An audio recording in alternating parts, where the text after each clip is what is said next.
Hey, Hess. Kokichi said, with a smile on his face.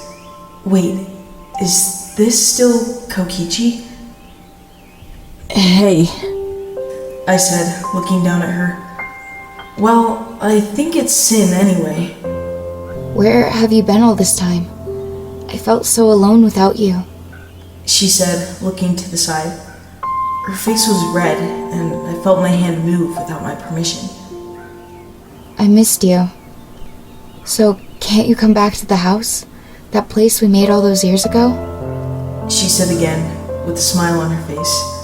Her smile made me feel off, like I wasn't supposed to be here. Wait a moment, this wasn't even Kokichi in the first place, was it?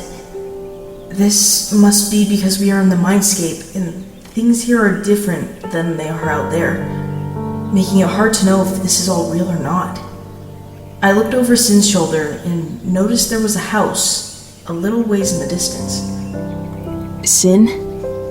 I asked, before walking over to the house to check it out.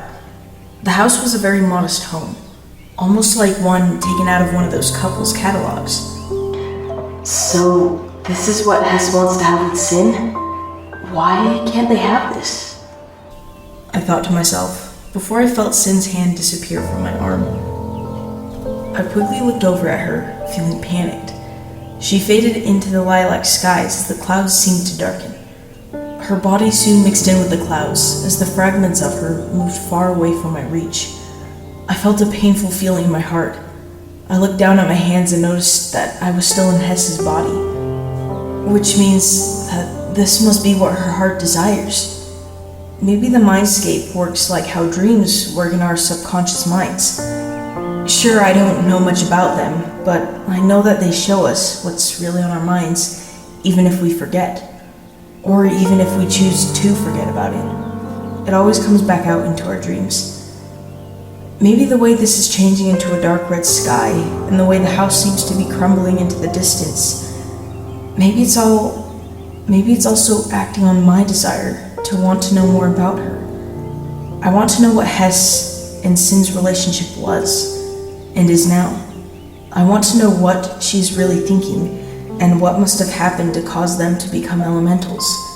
Because my theory is that they weren't always elementals. Maybe they just had to take the place of the last one. And because they loved one another, they didn't want to live without the other. So they decided to become immortal so they wouldn't have to be apart. I understand if that's true. Maybe I can learn more about their past with this whole mindscape place. Because I'm in Hess's body, it must be letting me use my own heart's desire to see more into her memories and more into her mind. I feel a little guilty about this, but maybe I can learn something that can help Kokichi. I looked back at the house that was crumbling in front of me. Now it was only a couple yards in front of me, cracking and crumbling, with very small glass panels tearing away from it before I moved inside the house. There was Sin in there, and she was in tears. Sin, what's wrong? I was about to say, before another Hess came into the room and walked through me like a ghost. It was an odd feeling, but I just watched the situation. Hess moved so Sin was in her arms. This action revealed to me that Sin had a large symbol cut into her arm. It seemed to say the word sinner on it. Hess gently brushed her fingers over her cheeks. It's okay, baby. It's okay. She whispered again and again as desperation filled her voice. The whole roof came off in one halting motion as a red light came in front of them. Hess moved so she was standing between the creature and Sin. Don't touch her! I know you did this! She screamed at the creature before some unintelligible words were said between them as the scene faded. I was left alone in the dark, contemplating the things I'd just seen and heard from the two of them. The house soon faded away before my eyes, and I was left alone in a dark room. Who did that to Sin? Was it that creature? How was it able to do that? And why was Hess so worried about it? Has this happened to them before? Maybe this is how they both came to be elementals. Maybe this is how they both became the elementals they are today. My head was so full of many questions. My head was full of so many questions I knew I wouldn't be able to get the answer to.